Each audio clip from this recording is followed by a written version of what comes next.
出租车不小心追尾自行车，司机直接掏出一盒烟钱敷衍了事，殊不知他所撞的是堪称自行车中的法拉利，最少也要掏出2万元赔偿。司机这下彻底吓傻眼，直接跑路躲了起来。高先生无奈下找来媒体，全网寻找该名司机。相当于自行车的法拉利，2826欧元，然后国内报价是2万1880元。据高先生所述，当天自己骑着心爱的自行车，正常行驶在非机动车道上，谁知出租车为了避开拥堵路段，也直接把车开进非机动车道。看见前方的高先生慢吞吞地骑着自行车，司机很是着急，随即就疯狂鸣笛。而高先生见对方行驶非机动车道，竟还如此嚣张，于是便来了脾气，直接一个急刹车，导致出租车避让不及，从而追尾。可以看到出租车的保险杠被撞开了一条缝，而高先生的自行车却完好无损。因为司机属于追尾，他也自知自己理亏，于是提出和高先生私了，拿个烟钱，然后想解决这事儿。然后我说这车别动，我先报个警，然后报完警我联系一下我们车店，然后过来验一下伤。司机听说高先生要给自行车验伤，一时间不乐意了，不就是一个破自行车吗？还要整得如此高大上，明明一包烟钱就能解决的事，高先生却非要整得这么繁琐，简直是吃饱了撑的没事干。而高先生并未理会司机，随即淡定地掏出自行车的购车合同，看见上面的金额后，司机彻底傻眼。于自行车的法拉利2826欧元，然后国内报价是2万1880元。男子蹬着自行车正常行驶，怎料却遭后方出租车追尾。司机认为自行车能值几个钱，便打算用一包烟钱将此事私了。高先生认为司机狗眼看人低，直接掏出了购车合同，表示自己这辆自行车号称自行车中的法拉利，是从意大利的顶尖品牌进口的，整车下来足足花费7万多，在整个长春市估计都找不出来20台。而经过第三方机构的鉴定，高先生自行车的后轮虽然看起来完好无损，实际上车圈已经变形，车轴也有受损迹象。如果想要继续骑行，就需要花费21880元重新更换后轮。而出租车司机此时已经愣在原地，看似普通的自行车，没想到竟如此贵重，于是司机便以老婆生了孩子为由，迅速逃离了现场。我这个价给他高，然后不想赔。那这价是你给的吗？不是，是官网提供的那个标准零售价。在高先生看来，自己并没有为难司机，他给的价格都是官方零售价，司机只需照价赔偿即可，多1分钱他都不会要。为了解决此事，调解员通过网约车平台找到了该名司机，但司机接下来的态度却让高先生十分恼火。一直摁，我就停下来了，他就撞上，他就有点不怎么乐意了，就态度很强烈，就嫌我这东西贵。出租车司机追尾自行车，殊不知却摊上大事。高先生的这辆自行车整车下来足足花了7万，堪称自行车中的法拉利，《三国演义》里的赤兔宝马，只是更换一个后轮就需要2万余元。司机得知将要面临天价赔偿，随即就跑了路。好在经过调解员的调查，找到了司机的联系方式，而司机却表示自己已经联系了保险公司，是保险公司一直拖着不处理，所以他也没有办法。我是走保险的，保险公司他不处理，你先别给我打电话，保险公司处理完之后你给我打电话。高先生闻言十分气愤，认为司机就是不想承担责任，所以把皮球踢给了保险公司。而事后律师的一番话也证实了高先生的猜想。长春市范围内出租车的保险呢是没有不计免赔这一项的附加险，所以事故发生后呢，出租车的司机可能要承担一部分的赔偿责任。据律师所述，司机虽然购买了保险，但本人也需承担20%的损失，合计下来也就是4000多元。或许是司机不愿赔偿，所以才声称是保险公司不处理此事。高先生决定，如果司机始终不愿协商赔款，那么他只好走法律途径解决此事。不管怎么说，都是司机全责，相信在法律的天平下，司机迟早都会做出赔偿。对此你们有何看法呢？我们下期再见。我们买东西给他1分钱没有给我们，我买的12只鸡，一部蛋。什么意思？买给谁啊？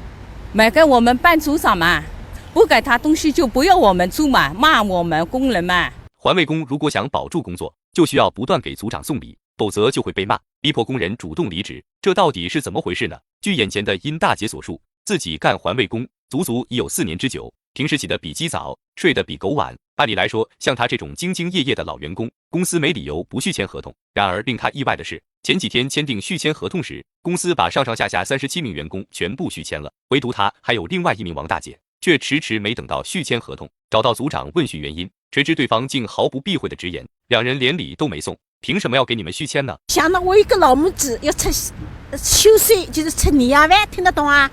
160块买一个老母鸡送给他。就这样，王大姐送了组长1只老母鸡，而尹大姐则送了12只老母鸡，外加1筐鸡蛋以及笋干、茶叶和牛奶。组长见状，立即续签了殷大姐的合同，但王大姐却依旧没被续签，理由是她送的礼太少了，连塞牙缝都不够。说完便要求王大姐给自己外孙去买肯德基，否则这辈子就别想踏入环卫工这个行业。他的外甥要吃肯德基，就是我们这个要，那让你们给他买，哎，他说买，爸妈就比你们这买了吗？买呀。组长内心终于得到满足，随即也续签了王大姐的合同。然而令两人万万没想到的是，组长的剥削才刚刚开始，还有一场更大的噩梦将要降临在两人头上。我们买东西给他1分钱没有给我们，我买的12只鸡，一部蛋。什么意思？买给谁啊？买给我们班组长嘛，不给他东西就不要我们做嘛，骂我们工人嘛。环卫工要想续签合同，就必须要给组长送礼，不然就会失去工作。无奈下，殷大姐和王大妈便各自买了老母鸡和肯德基上供给组长。组长见状，瞬间笑开了花，夸赞俩人有前途，有朝一日一定会在保洁行业混得风生水起。本以为事情至此结束，没成想组长尝到甜头后，贪欲也随之更加强烈。送礼就送老母鸡的时代已经过时，不如物质金钱来得实在。所以在背地里暗示殷大姐和王大妈，让两人把工资拿出一部分来孝敬她，否则就去领导面前说两人坏话。而尹大姐已经忍无可忍，拒绝掏钱。组长见状也只是邪魅一笑，开始枪打出头鸟。这是我干的4天休息天，没有钱给我。